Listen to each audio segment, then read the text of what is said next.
إن الحمد لله نحمده ونستعينه ونستغفره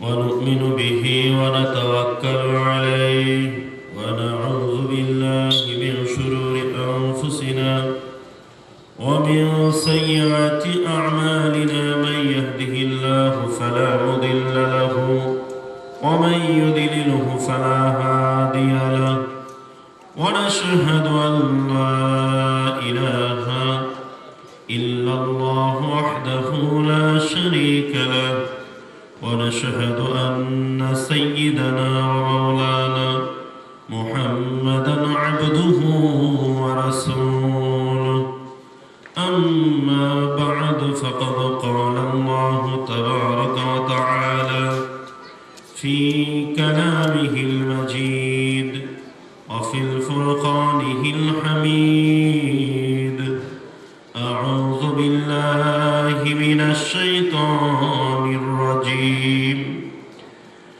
بسم الله الرحمن الرحيم الرحمن علم القرآن خلق الإنسان علمه البيان وقال رسول الله صلى الله عليه وسلم خيركم من تعلم القرآن وعلمه وقال الله تعالى في شان حبيب محمد صلى الله عليه وسلم إن الله وملائكته يصلون على النبي يا أيها الذين آمنوا صلوا عليه وسلموا تسليما اللهم صل على سيدنا ونبينا وشفينا وحبيبنا ومولانا محمد صلى الله عليه وعلى آله وأصحابه وبارك وسلم الحمد لله গারাকুল উসমানিয়া দারুল উলুম হাফিজিয়া মাদ্রাসা ও এতিমখানার উদ্যোগে আয়োজিত 13তম বার্ষিক ওয়াজ ও দোয়ার মাহফিলের সর্বজন শ্রদ্ধেয় জাগির ইউনিয়নের মুরব্বী বারবারে নির্বাচিত চেয়ারম্যান আমার শ্রদ্ধার ভালোবাসার একজন মানুষ জনাব আলহাজ মোহাম্মদ জাকির হোসেন চেয়ারম্যান জাগির ইউনিয়ন পরিষদ আজকের মাহফিলের সম্মানিত প্রধান অতিথি মাহফিলের প্রধান বক্তা প্রধান আকর্ষণ বিশেষ বক্তা আমন্ত্রিত উলামায়ে কেরাম আমার সামনে উপবিষ্ট এলাকার দিনদার মুসলমান ভাইয়েরা পর্দার অন্তরালে অবস্থানরত মা ও বোনেরা এবং যার কথা আমাদের না বললেই নয় এই মাদ্রাসার সম্মানিত প্রতিষ্ঠাতা প্রধান পৃষ্ঠপোষক যার চিন্তা চেতনায় এই মাদ্রাসা সহকারী এলাকার অনেকগুলো প্রতিষ্ঠান অনেকগুলো উন্নয়নমূলক কাজ এখানে যার অবদান আমাদের সকলের শ্রদ্ধেয় জনাব আলহাজ মোহাম্মদ গোলাম নবী সাহেব আল্লাহ রাব্বুল আলামিনের দরবারে শুকরিয়া আদায় করছি যে রব্বুল আলামিন আমাদেরকে আজকের এই হাফেজ ছাত্রদের দস্তারবন্দি অর্থাৎ পাগড়ি প্রধান অনুষ্ঠানের এবং ওয়াজ দোয়ার মাহফিল আল্লাহ আমাদেরকে আসার এবং বসার সুযোগ দান করেছেন এই জন্য সে মালিকের দরবারে সকলে কৃতজ্ঞতা স্বরূপ করছি আলহামদুলিল্লাহ। আমি একটু আপনাদের কাছে অনুরোধ করছি আশেপাশে যারা এখনো ঘোরাফেরা করছেন এদিক সেদিক যারা এখনো বিভিন্ন কাজে কর্মে বিভিন্ন জায়গায় আড্ডায় গল্প গুজবে যারা এখনো লিপ্ত আছেন আমি তাদের সকলকে অনুরোধ করব আপনারা অতি দ্রুত মাহফিলের প্যান্ডেলে এসে উপস্থিত হন।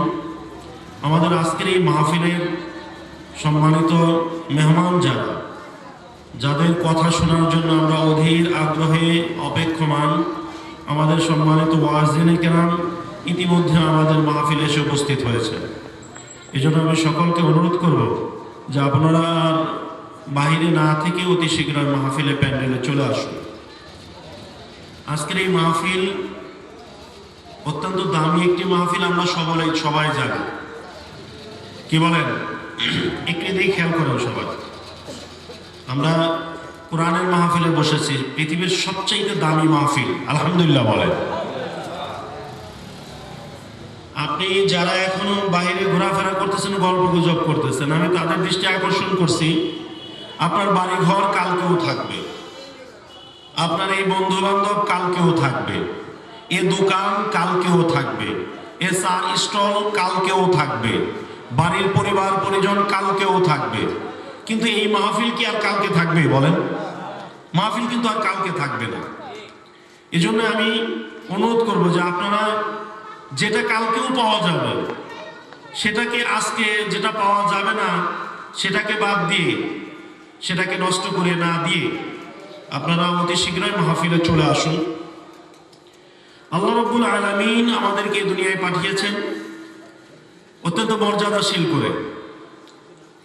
আল্লাহ আমাদেরকে সেই মর্যাদাশীল মানুষ আল্লাহ আমাদেরকে তৈরি করেছেন। আমরা কোনো একটা মানুষ আল্লাহর কাছে কখনো বলি নাই যে আল্লাহ তুমি আমাদেরকে দুনিয়ায় মানুষ হিসেবে পাঠাও। আমরা কি কেউ বলেছিলাম? বলেন, বলেছিলাম? আমরা কেউ বলি নাই। তাহলে যে রব্বুল আলামিন আমাদেরকে তার নিজ দয়ায় মানুষ হিসেবে পৃথিবীতে পাঠিয়েছেন, সে রবের শুকরিয়া আদায় করি। সবাই বলি আলহামদুলিল্লাহ। আমার ভাইরা, আমরা মানুষ হয়েছি, এটা আল্লাহর পক্ষ থেকে আমাদের জন্য অত্যন্ত বড় দয়া এবং ইহসান। দ্বিতীয় নম্বরে আল্লাহ রাব্বুল আলামিন আমাদেরকে শ্রেষ্ঠ নবীর শ্রেষ্ঠ উম্মত হিসেবে আল্লাহ রাব্বুল আলামিন এই দুনিয়ায় পাঠিয়েছে, আলহামদুলিল্লাহ বলেন। আমরা কেউ বলি নাই যে আল্লাহ তুমি আমাদেরকে শেষ নবীর উম্মত হিসেবে পাঠাও। আমরা কি কেউ বলেছিলাম? আমরা কেউ বলি নাই। আল্লাহ রাব্বুল আলামিন তার নিজ দয়ায়, নিজ অনুগ্রহে আল্লাহ আমাদেরকে শেষ নবীর উম্মত হিসেবে দুনিয়াতে পাঠিয়েছেন। এবং আল্লাহ রাব্বুল আলামিন আমাদেরকে শ্রেষ্ঠ একটা আসমানি কিতাব আমাদের জীবন ব্যবস্থার জন্য, দিক নির্দেশনার জন্য আল্লাহ আমাদেরকে দান করেছে। শ্রেষ্ঠ কিতাব আল্লাহ আমাদেরকে দান করেছেন, শ্রেষ্ঠ নবী আল্লাহ আমাদেরকে দান করেছেন, শ্রেষ্ঠ নবীর উম্মত আল্লাহ আমাদেরকে বানিয়েছেন। মুসলমান হিসেবে মুসলমানের ঘরে আল্লাহ আমাদেরকে জন্মদান করেছেন। এই শুকরিয়াগুলো আমি আপনি সারা জীবন যদি আদায় করি, এই শুকরিয়া আদায় করা শেষ হবে না। ওয়াইন তাউদ্দু নি'মাতাল্লাহি লা তুহসুহা। আল্লাহ রাব্বুল আলামিন বলেন, আমি তোমাদেরকে যে নিয়ামত দিয়েছি এগুলো যদি তোমরা গণনা শুরু করো, এগুলো গণনা করে তোমরা শেষ করতে পারবে না। আমি আপনাদের সামনে পবিত্র কোরআনুল কারীমের সূরা রহমান থেকে প্রথমে 3টি আয়াত তিলাওয়াত করেছি। আজকের মাহফিলটা কতটুকু দামি মাহফিল সেটা আপনাদের সামনে কয়েক মিনিটের ভিতরে আমি আলোচনা করব।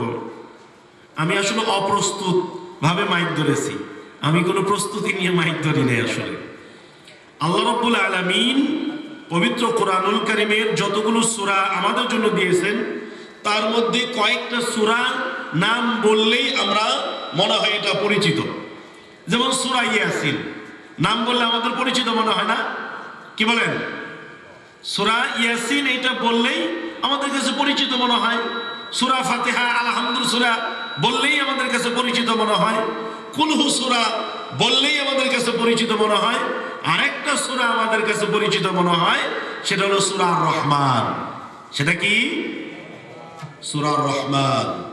আল্লাহ রাব্বুল আলামিন এই সূরার প্রথমেই বলতেছেন আর রহমান, দয়াময় প্রভু। আল্লামাল কুরআন, কুরআন শিক্ষা দিয়েছে। খলাকাল ইনসান, মানুষ সৃষ্টি করেছে। আল্লামাহুল বায়ান, আর তোমাদেরকে কথা বলা শিক্ষা দিয়েছেন। আলহামদুলিল্লাহ বলে। আমি শুধু এখান থেকে কয়েকটি কথা একটু আপনাদের সামনে সংক্ষিপ্ত পরিসরে তুলে ধরি। আল্লাহ প্রথম বললেন দয়ালু। এই যে আর রহমান, এই একটা শব্দের এই একটা আয়াতে দিকে বাদ বাকি যতগুলো আয়াত আছে সবগুলো আয়াত দিয়ে আল্লাহ শুধু এই আর রহমান, আল্লাহ যে দয়ালু এই কথাটাই বুঝিয়েছেন। সেই দয়ার প্রথম দয়া কি? আল্লামাল কোরআন, আল্লাহ তোমাদেরকে কোরআন শিক্ষা দিয়েছেন। কি শিক্ষা দিয়েছেন? পৃথিবীতে যে যত বড় শিক্ষায় শিক্ষিত হোক, যত বড় শিক্ষায় শিক্ষিত হোক, তাদের সার্টিফিকেট দুনিয়ার মানুষ লিখে, দুনিয়ার মানুষ দেয়, দুনিয়ার প্রতিষ্ঠান দেয়। আর কোরআনের সার্টিফিকেট স্বয়ং আল্লাহ রাব্বুল আলামিন দিয়েছেন। সুবহানাল্লাহ বলবেন না? সেটা নবীজির জবান দিয়ে নবীজি এভাবে বলেছেন, খায়রুকুম মান তাআল্লামাল কুরআনা ওয়া আল্লামাহু, তোমাদের ভিতরে শ্রেষ্ঠ সেই, তোমাদের ভিতরে উত্তম সেই যে কোরআন শিখে এবং কোরআন বলেন কি করে? শিখায়। যদিও হাদিসটার ভিতরে দুইটা শ্রেণীর কথা উল্লেখ আছে, মাঝখানে আরেকটা শ্রেণীর কথা এখানে উল্লেখ নাই, কিন্তু আরেকটা শ্রেণী এখানে আছে। সেটা হলো যারা কোরআন শিখে এবং যারা কোরআন শেখায়। এই যে কোরআন যারা শিখে, আমাদের তালবে ইলম মাদ্রাসার ছাত্র যারা আছে তারা হলো কোরআন শিখে, নাকি বলেন? তারা কোরআন শিখে। আর মাদ্রাসার উস্তাদ যারা আছে, শিক্ষক যারা আছে, তারা কোরআন কি করে? বলেন বলেন কি করে? শিখায়। আচ্ছা, যারা শেখায় আর যারা শিখে, তারা কোথায় শিখায় আর কোথায় শিখে? কোথায় শিখে? মাদ্রাসায় শিখে। তার মানে নবীজি এখানে বলেছেন যারা শিখে যারা শেখায়, মাঝখানে আরেকটা উজ্জ্ব আছে, সেইটা হলো যারা শিখার ব্যবস্থা করে, যারা আয়োজন করে, যারা ব্যবস্থাপনা করে। আল্লাহ রাব্বুল আলামিন তার নবীর ভাষায় জানিয়ে দিয়েছেন, তারা আমার কাছে এই পৃথিবীতে শ্রেষ্ঠ মানুষ। ধরে কোন সুবহানাল্লাহ। আমার ভাইরা কেন শ্রেষ্ঠ? আজকে আমরা এই ছোট ছোট তালবে ইলম যারা আমাদের রাস্তাঘাটে চলাফেরা করে, আমাদের সামনে হাঁটে, আমরা যাদেরকে দেখি, আমরা অনেক সময় তাদেরকে ডাক দেয়, এই মোল্লা এদিকে আসো, এই হুজুর এদিকে আসো, বা অনেক সময় তুই তুকারি করেও বলি। একটু চিন্তা করি আমার ভাইয়েরা, আমি আর আপনি যখন রাস্তায় হাঁটি, আমার আপনার পায়ের নিচে থাকে জুতা। পায়ের নিচে কি থাকে? কি বলেন? পায়ের নিচে থাকে জুতা। আর কোরআনের তালবে ইলম যখন রাস্তায় হাঁটে, নবীজি বলেন তালবে ইলমের পায়ের নিচে জুতা থাকে না, আল্লাহর রহমতের ফেরেশতারা তাদের পায়ের নিচে তাদের পাখা বিছিয়ে দেয়। আমার ভাইরা, আমি আর আপনি যখন রাতের বেলায় ঘুমিয়ে আসি, দিনে কাজে কর্মে ব্যস্ত আছি, ব্যবসা বাণিজ্যের মধ্যে আছি, আমার আপনার জন্য ফেরেশতারা দোয়া করে না, আমার আপনার জন্য দুনিয়ার মাখলুকাত দোয়া করে না। নবীজি বলেন যে কোরআন শিখে, আল্লাহ রাব্বুল আলামিন তাদের মর্যাদা এই পরিমাণ দিয়েছেন, গর্তের পিপিলিকা থেকে সমুদ্রের পানিতে বিচরণশীল মৎস্যকুল, গাছে বনে বাজারে বিচরণশীল পাখি, প্রত্যেকটা প্রাণী তালবে ইলম কোরআনের শিক্ষার্থীর জন্য আল্লাহর দরবারে মাগফিরাত কামনা করে সদা সর্বদা দোয়া করতে থাকে। জোরে বলুন সুবহানাল্লাহ। আপনারা যারা এই মাদ্রাসা সদা সর্বদা এটা দেখাশোনা করেন, আপনারা সেই জান্নাতের পাখিগুলোকে লালন পালন করেন, সেই জান্নাতের পাখিগুলোকে আপনারা দেখাশোনা করেন, নিঃসন্দেহে এটা আমাদের আপনাদের সকলের জন্য সৌভাগ্য। হাসরের ময়দানে যেদিন আমার আপনার সহায় সম্বল বলতে কোনো কিছুই থাকবে না, আমরা যাদেরকে আপন ভাবতেছি, আপন বুঝতেছি, আপন ভেবে সবকিছু দিচ্ছি, করতেছি, আল্লাহ রাব্বুল আলামিন আমাদেরকে পরিচয় করিয়ে দিয়েছেন এগুলো একটাও তোমাদের আপন না। কার কথা? কার কথা? মা আপন না, বাবা আপন না, ভাই আপন না, বোন আপন না, স্ত্রী আপন না। এ কথা আমার না, এ কথা স্বয়ং রবের। এ কথা কার? আল্লাহ তাআলা। আল্লাহ কোরআনে বলেছেন, ইয়াউমা ইয়াফিরুল মারউ মিন আখি ওয়া উম্মিহি ওয়া আবি ওয়া সাহিবাতিহি ওয়া বানি লিকুল্লি ইমরিইম মিনহুম ইয়াউমা ইদিন শাআনুন ইউগনি। আল্লাহ যেন আমাদেরকে বলতেছেন, ও আমার বান্দা, তুমি কাদের জন্য দুনিয়ার সব কিছু করতেছ, তোমার কথা তুমি ভুলে আখিরাতকে ভুলে গিয়েছ, আমি আল্লাহকে ভুলে কাদেরকে নিয়ে তুমি মশগুল আছো। এমন একটা দিন আসবে যেই দিন তোমার ভাই তোমাকে ভাই বলে পরিচয় দেবে না।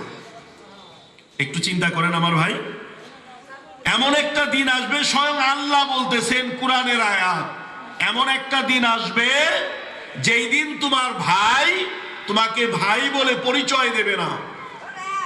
ও উম্মিহি ও আবি, তোমার মা সেই দিন বলবে আমার দুনিয়াতে বিয়েই হয় নাই। তোমার বাবা বলবে পৃথিবীতে আমার কোনো সন্তান ছিল না।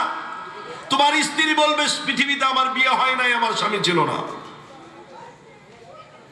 এই এতগুলো আপন মানুষ যেই দিন পর হয়ে যাবে, যেদিন পরিচয় দেবে না, সেই দিন আল্লাহ রাব্বুল আলামিন একটা শ্রেণীর কথা বলেছেন যে সেই দিন সুপারিশ করার জন্য তারা তোমাদের সম্মুখে দাঁড়িয়ে থাকবে।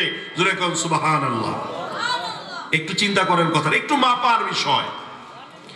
আজকে এই মাদ্রাসায় তালবে ইলম যারা পড়ালেখা করতেছে, যাদেরকে বাড়িতে খাওয়াচ্ছেন, যাদেরকে লজিং রাখতেছেন, যাদের জন্য মাদ্রাসায় টাকা দিচ্ছেন, যাদের জন্য আপনার শ্রম, মেধা, অর্থ, সম্পদ, সময় আপনি ব্যয় করতেছেন, কাদের জন্য কোনটা করতেছেন একটু চিন্তা করেন।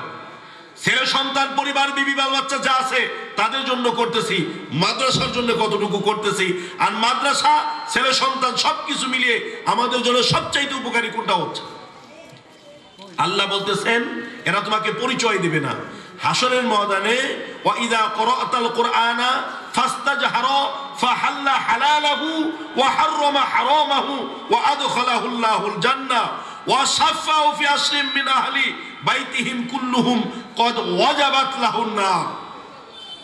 আল্লাহর নবী বলেন যেদিন হাসরের ময়দানে তোমাদেরকে পরিচয় দেওয়ার মতো কেউ থাকবে না, তোমাদেরকে সুপারিশ করার মতো কেউ থাকবে না, সেই দিন একটা মানুষ, একজন কোরআনে হাফেজ তোমাদের মধ্য থেকে জাহান্নাম অবধারিত এরকম 10 জনকে সুপারিশ করে জান্নাতে নিয়ে যাবে। জোরে কোন সুবহানাল্লাহ। তাহলে এই তালবে ইলমদেরকে ভালোবাসা, এই তালবে ইলমদের জন্য অর্থ ব্যয় করা, সম্পদ ব্যয় করা আমাদের জন্য লসের না লাভের? এটা আজকে যদি আমাদের বুঝে নাও আসে, এমন একটা দিন বুঝে আসবে যেই দিন হয়তো বা আর এই কাজগুলো করার মতো সুযোগ আমাদের হাতে থাকবে না। বিশ্বাস করেন, এই যে ছাত্রগুলো এই মাদ্রাসা থেকে হেফজ শেষ করতেছে, পাগড়ি নিতেছে, কোরআনে হাফেজ হচ্ছে, এই ছাত্রগুলো হাসরের ময়দানে আপনাদেরকে রেখে জান্নাতে যাবে না, জান্নাতে যাবে না। আল্লাহ রাব্বুল আলামিন এই কোরআনে হাফেজদেরকে বলবেন তোমরা আজকে একটা একটা করে আয়াত পড়ো আর জান্নাতের একটা একটা করে তালা উপরে তোমরা চলে যাও। জোরে বলুন সুবহানাল্লাহ। নবীজি বলেন ওই হাসরের বিভীষিকাময় অবস্থায় একজন কোরআনে হাফেজকে আল্লাহ রাব্বুল আলামিন জান্নাতে যাওয়ার জন্য যখন বলে দেবেন, ওই কোরআনে হাফেজ ডাক দিয়ে বলবেন আল্লাহ, দুনিয়াতে আমি এমনি এমনি কোরআনটা শিখতে পারি নাই, আমার কোরআন শিখার পিছনে যাদের অবদান ছিল, যাদের অবদানে আমি কোরআন শিখে আজকে জান্নাতের এই মর্যাদা লাভ করেছি, আল্লাহ আজকের দিনে তো আমি মুনাফিক হতে পারি না, আজকের দিনে আমি বেঈমান হতে পারি না, আমি নিমক খারাপ হতে পারি না। যেই মানুষগুলোর অবদান ছিল ওই মানুষগুলোকে আমার সামনে উপস্থিত করে দাও, আমি যদি জান্নাতে যেতেই হয় ওই মানুষগুলোকে সাথে নিয়ে আমি জান্নাতে যাব। জোরে কোন সুবহানাল্লাহ। একজন কোরআনে হাফেজ হাসরের ময়দানে খুঁজতে থাকবেন, আমার উস্তাদ কোথায়, আমার শিক্ষক কোথায়, যার কাছে আমি আলিফ বাতা পড়েছিলাম, যার কাছে আমি কায়দা পড়েছিলাম, যার কাছে আমি কোরআন শিখেছিলাম, আমার সেই উস্তাদ কোথায়? আমার উস্তাদকে রেখে আমি জান্নাতে যেতে পারি না। জোরে কোন সুবহানাল্লাহ। আল্লাহ রাব্বুল আলামিন হাসরের ময়দানে কোরআনের উস্তাদকে সামনে এনে দিবেন। এরপরে মাদ্রাসার ছাত্র ডাকতে বলবেন, বলেন, আল্লাহ আমার উস্তাদ আমাকে পড়াতেন না, আমি পড়তেও পারতাম না। যদি মাদ্রাসা না হতো, মাদ্রাসা না হলে ওই মাদ্রাসার ছাত্র আমি হতাম না, আমার উস্তাদও আমাকে কোরআন শিখাতে আসতেন না। আল্লাহ, যেই মানুষগুলোর অবদানে তোমার নবীর ঘর মাদ্রাসা প্রতিষ্ঠিত হয়েছিল, তোমার নবীর ঘরের মাদ্রাসায় যারা সহযোগিতা করেছিল, যাদের পৃষ্ঠপোষকতায়, যাদের সাহায্য সহযোগিতায়, ক্ষুদ্র ক্ষুদ্র দানে মাদ্রাসার কার্যক্রম অব্যাহত থাকতো, আল্লাহ আজকে হাসরের ময়দানে সেই মানুষগুলোকে তুমি আমার সামনে দাঁড় করিয়ে দাও। ওই মানুষগুলোকে রেখে আমি একা একা জান্নাতে যেতে পারি না। আমি যা বলতেছি ঠিক এটাই হবে ইনশাআল্লাহ, ঠিক এটাই হবে। এজন্যে এই মাদ্রাসাটা নিঃসন্দেহে আমাদের জন্য অনেক বড় একটা নিয়ামত, অনেক বড় একটা নিয়ামত। আমি আর আপনি দিন শেষে কর্মব্যস্তময় দিন কাটিয়ে রাতের বেলায় বিছানায় গিয়ে ঘুমিয়ে পড়ি। সকালবেলা কোনোদিন ফজরের আগে উঠি, কোনোদিন ফজরের পরে উঠি, কোনোদিন 8টা 9টা আমাদের বেজে যায়। কিন্তু দেখেন এই এলাকায় এই হিফজখানার বাচ্চাগুলো, এই ছোট ছোট মাসুম সন্তানগুলো রাত্রে ঘুমাতে ঘুমাতে রাত 10টা বেজে যায়। 10টার আগে এরা ঘুমাতে যায় না। আবার ফজরের নামাজের আগে, সুবহ সাদিকের আগে, তাহাজ্জুদের ওয়াক্তে উঠে আপনারা এসে দেখবেন মাঝে মাঝে মাদ্রাসায়, মাঝে মাঝে এসে দেখবেন যেই সময় পৃথিবীর সমস্ত মানুষগুলো নিস্তব্ধ ঘুমের ভিতরে ডুবে আছে, সেই সময় এই কোরআনের পাখিগুলো তাহাজ্জুদের সময় উঠে ওযু করে ঠান্ডা পানি দিয়ে তাহাজ্জুদের 2 রাকাত নামাজ পড়ে এরপরে আল্লাহর কোরআন সামনে নিয়ে বসে যায়। জোরে কোন সুবহানাল্লাহ। এই দৃশ্য যেই এলাকায় হয়, ওই এলাকায় নিঃসন্দেহে আল্লাহ রাব্বুল আলামিনের রহমত বৃষ্টি ধারার মতো বর্ষিত হয়। জোরে কোন সুবহানাল্লাহ। যে এলাকায় একটা হিফজুল কোরআন মাদ্রাসা থাকে, যে এলাকায় একটা হাফিজি মাদ্রাসা থাকবে, আল্লাহর গজব ওই এলাকায় আসতে পারে না, আসতে পারে না। এই ছোট ছোট সন্তানগুলো, আমি আর আপনি গুনাহগার, আমার আপনার আমলনামায় গুনাহ, কিন্তু নবীজি বলেছেন তালবে ইলম 24 ঘন্টা ফেরেশতা সহকারে সমস্ত সৃষ্টিকুলের মাগফিরাতের দোয়া পাওয়ার কারণে তারা সব সময় বেগুনাহ মাসুম থাকে। জোরে কোন সুবহানাল্লাহ। এই সন্তানগুলো আল্লাহর কাছে দোয়া করে, এই সন্তানগুলো দোয়া করে। আমি আর আপনি ঘুমে, কিন্তু এই কচি কচি মাসুম নিষ্পাপ ফেরেশতা তুল্য বাচ্চাগুলো, সন্তানগুলো ঘুমায় না। ওই সময় আল্লাহর কাছে দোয়া করতে থাকে আমার আপনার জন্য। এজন্যে এদেরকে সহযোগিতা করার দরকার আছে না নাই? বলেন দরকার আছে না নাই? এদের মাঝে মাঝে খোঁজ নেবেন, এরা কি খাচ্ছে, এদের অবস্থা কি, কোনো অসুবিধা আছে কিনা। আমি আর আপনি রাতের বেলায় ঘুমাইতেছি, দেখেন আমার আপনার প্রত্যেকটা বাড়িতে এখন খাটের ভিতরে ঘুমায়, ঘরের ভিতরে খাট আছে, তার মধ্যে তুষক, এরপরে বিদেশি কম্বল গায়ে দিয়ে আমি আর আপনি শীতের মধ্যে ঘুমিয়ে থাকি। কিন্তু দেখেন এই কোরআনের পাখিগুলো, যাদেরকে আল্লাহ বলেছেন শ্রেষ্ঠ, যাদেরকে আল্লাহ বলেছেন বেগুনাহ মাসুম, এই সন্তানগুলো ঠান্ডার রাত্রিতে কিভাবে তারা ঘুমাচ্ছে, কিভাবে তারা থাকতেছে, একটু খোঁজ খবর নেন। বিশ্বাস করেন আমার আপনার এই সামান্য সময়ের খোঁজ খবরগুলো, এই সামান্য সময়ের খোঁজ খবরগুলোই জান্নাতে যাওয়ার উপলক্ষ হয়ে যেতে পারে। জোরে কোন সুবহানাল্লাহ। এই জন্যে আমি কথা আর বাড়াতে চাচ্ছি না। আপনারা দাওয়াতি মেহমানের কাছ থেকে আলোচনা শুনবেন ইনশাআল্লাহ। দাওয়াতি মেহমান যারা আছে, বক্তা যারা আছে, তাদের কাছ থেকে কথা শুনবেন। আমি আমার কথার মধ্যকার ভুলভ্রান্তিগুলো ক্ষমা চাই, দোয়া চাই সবার জন্যে, এবং আপনাদের সবার জন্যই দোয়া করি আল্লাহ যেন সকলকে কবুল আর মঞ্জুর করে, সকলে আমিন। এই মাদ্রাসার জন্যে সবসময় একটা মাদ্রাসা ভালো হওয়ার জন্য কয়েকটা জিনিস লাগে। একটা হলো এখানে শিক্ষার্থী যারা থাকে তাদের সাথে ভালো আচরণ করতে হবে। যারা শিক্ষক শিক্ষার্থী থাকে তাদের সাথে ভালো আচরণ করতে হবে। অনেক সন্তান আসবে মায়ের কোল থেকে অনেক দূরে থাকবে, মা বাবার কাছ থেকে মাসের পর মাস দূরে থাকবে। এই যে তাদের দূরে থাকাটা, আপনি আপনার সন্তানের জন্য বিভিন্ন কিছু কিনে দেন, মাঝে মাঝে মাদ্রাসায় বেড়াতে আসেন, 50 টাকা 100 টাকা ভাঙতি হাতে নিয়ে কয়েকটা চকলেট কিনে নিয়ে আসেন পকেটে করে, বিকেলবেলা সন্তানগুলো খেলাধুলা করে, ওদের হাতে একটা লজেন্স দেন। বিশ্বাস করেন, কোটি টাকা দিয়ে যা না হবে, কোটি টাকা দিয়ে যা না হবে, এই তালবে ইলমদের হাতে একটা লজেন্স দিয়ে আপনার আমলনামায় তার চাইতে অনেক বড় কিছু অর্জন হবে, অনেক বড় কিছু হবে। আপনার সন্তানের জন্য আপনি বিভিন্ন সময় বিস্কিট নিয়ে আসেন, কেক নিয়ে আসেন। আপনি একটু চিন্তা করেন যে আমার বাড়ির পাশে মাদ্রাসা, এই সন্তানগুলো মাস হয়ে যায় বাড়িতে যায় না, ওর মা বাবার হাতের বিস্কিট খেতে পারে না, একটা মজা খেতে পারে না। আমি যাই, নয় আমার পকেট থেকে 50 টাকা 100 টাকা ব্যয় হবে, কয়েকটা বিস্কিট নিয়ে আসেন, ওদের হাতে একটা একটা দেন। বিশ্বাস করেন, ও যত দিন পর্যন্ত জীবিত আছে আপনার চেহারাটা ভুলবে না, আপনার চেহারা ভুলবে না, আপনার কথা মনে থাকবে। ওদেরকে একটু ভালোবাসেন, আদর করেন, ওদের মাথায় হাত বোলানো, এটা নিঃসন্দেহে আমাদের জন্য অনেক বড় সৌভাগ্যের। এই জন্য আপনারা সবাই দোয়া করবেন, আর এই মাদ্রাসার সাথে যারাই সংশ্লিষ্ট সবার জন্যই দোয়া করবেন। আল্লাহ যেন সকলকে খেদমতগুলো করার তৌফিক দান করে, সবাই আমিন। আমি ব্যক্তিগতভাবে